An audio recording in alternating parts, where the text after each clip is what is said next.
Hello दोस्तों, welcome to my YouTube channel. कैसे हैं आप सब? आशा करती हूँ आप सब एकदम स्वस्थ और मस्त होंगे। तो चलिए, सीखने और सिखाने के इस सफ़र में आज एक नए टॉपिक की शुरुआत करते हैं।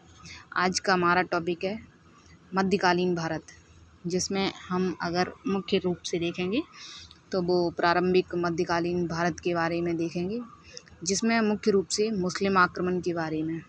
मुस्लिम आक्रमण में मुख्य रूप से दो हैं, अरब अटैक्स और तुर्कीज अटैक्स। तो आज हम देखते हैं भारत में मुस्लिम आक्रमण। देखिए, किसी भी क्षेत्र या किसी भी देश में जब कोई आक्रमण होता है तो उसका अपना एक रीज़न होता है। इसका अपना रीज़न था इस्लाम का प्रचार प्रसार करना, मतलब अपने धर्म का। इसमें मुख्य रूप से दो आते हैं, अरब और तुर्कीज। इसमें दो आक्रमण हुए, अरबियों द्वारा और तुर्कियों के द्वारा। अब अरब की जो बात करते हैं, उसकी शुरुआत 570 में मोहम्मद पैगंबर साहब के द्वारा की गई। इन्हें हीरा गुफा में ज्ञान की प्राप्ति हुई और इनका जन्म मक्का में हुआ था। तो नेक्स्ट देखते हैं, इस्लाम के 5 स्तंभ थे।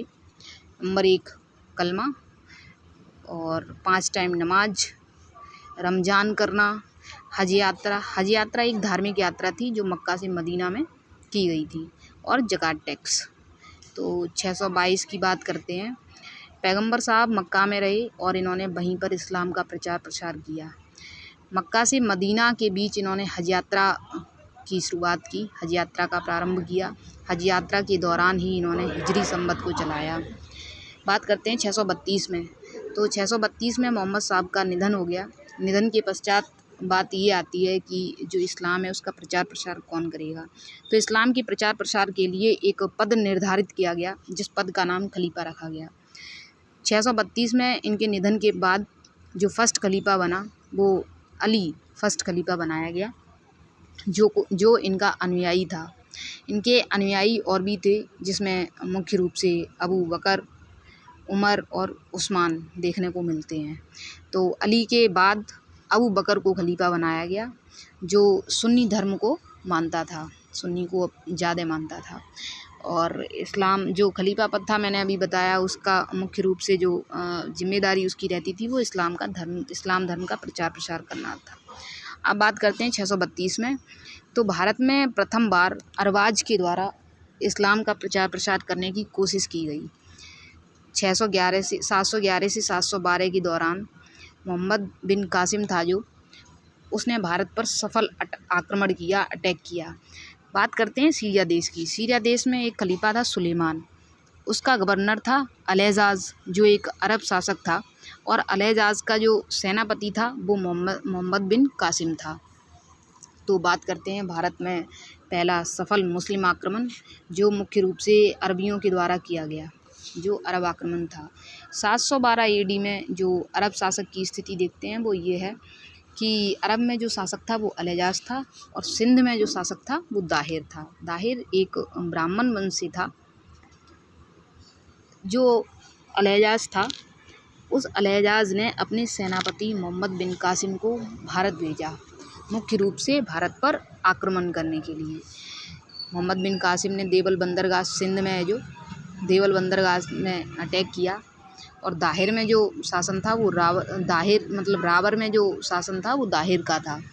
इस अटैक के बारे में जो हमें जानकारी मिलती है वो चचनामा पुस्तक से मिलती है। चचनामा का जो फ़ारसी अनुवाद किया है वो अली अहमद ने किया है, चचनामा पुस्तक का फ़ारसी अनुवाद। इसी पुस्तक से हमें ये जानकारी मिलती है कि जो आक्रमण किया गया था ये मोहम्मद बिन कासिम के द्वारा, ये रात के अंधेरे में हुआ, और ये आक्रमण किसी मुस्लिम द्वारा भारत में प्रथम सफल आक्रमण माना गया है। ये आक्रमण मोहम्मद बिन कासिम और दाहिर के मध्य हुआ, जिसमें मोहम्मद बिन कासिम की विजय हुई। और किसी भी युद्ध को जीतने के बाद जो व्यक्ति उस युद्ध को जीतता है उसी देश पर कब्जा हो जाता है, अधिकार हो जाता है।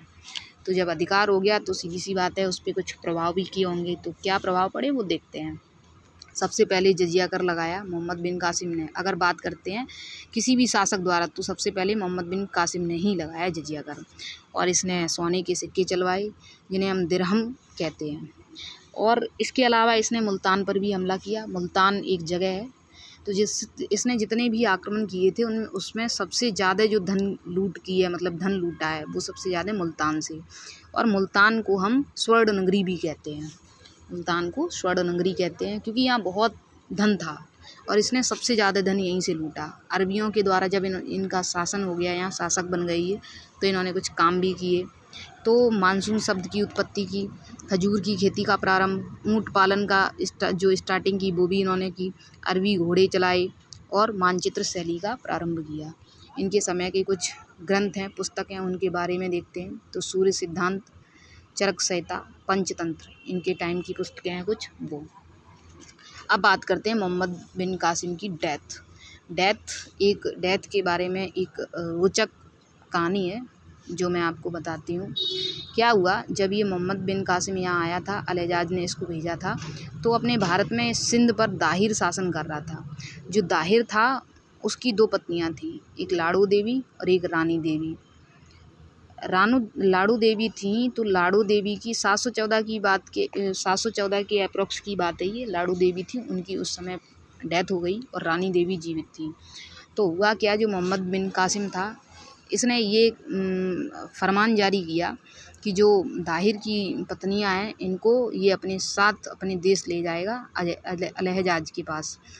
हुआ क्या, जब ये बात रानी देवी को पता चली तो रानी देवी ने रावर के किले में ही जौहर कर लिया, मतलब आग में कूदकर अपनी जान दे दी। जौहर जो होता है वो आग में कूदकर जान दे देना, इसको जौहर कहते हैं।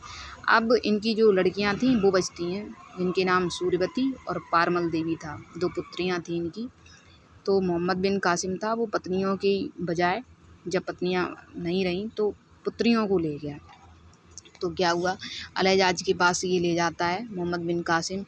तो जब ये इसकी जो पुत्रियां थीं ये दोनों अल-हज्जाज के पास रहती हैं, तो ये क्या करती हैं, अपना एक गेम खेलती हैं और क्या करती हैं, अल-हज्जाज का ब्रेन वॉश कर देती हैं। कैसे, ये अल-हज्जाज से कहती हैं कि जो मोहम्मद बिन कासिम है ये मतलब तुमको मारकर उस गद्दी पर बैठना चाहता है। ये इस प्रकार से कुछ बातें उनके सामने रखती हैं। और जो मोहम्मद बिन कासिम, क्योंकि नॉर्मली अगर ये डायरेक्ट ऐसे कुछ बोलती, क्योंकि ये अपनी माँ का बदला लेने के लिए, माता और पिता का जो बदला लेने के लिए था, तो उसके लिए इन्होंने ऐसा किया।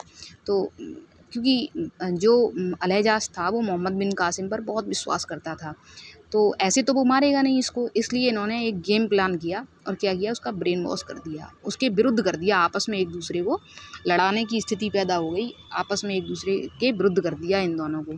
तो क्या होता है, जो अल-हज्जाज था वो लड़कियां उनको अलग कर देती हैं और अल-हज्जाज 714 में मोहम्मद बिन कासिम को मृत्युदंड दे देता है और इस प्रकार से मोहम्मद बिन कासिम की डेथ हो जाती है, अल-हज्जाज के द्वारा ही करवाई जाती है। तो अगर इसके बारे में मुख्य रूप से बात करते हैं कुछ तथ्य के बारे में, तो जजिया कर सबसे पहले मोहम्मद बिन कासिम ने ही लगवाया और सिक्के, सोने के सिक्के थे वो भी इसी ने चलवाए। और अब नेक्स्ट बात करते हैं तुर्की मुस्लिम आक्रमण की। तो तुर्की मुस्लिम आक्रमण मैं नेक्स्ट वीडियो में देखती हूँ, डिस्कस करेंगे नेक्स्ट वीडियो में। उसमें मुख्य रूप से महमूद गजनवी और मोहम्मद गौरी के बारे में देखते हैं। तो ये वीडियो यहीं तक का है और आपको अच्छा लगा हो तो लाइक कीजिएगा, कमेंट कीजिएगा और जिसने भी चैनल को सब्सक्राइब नहीं किया है चैनल सब्सक्राइब कीजिएगा। धन्यवाद।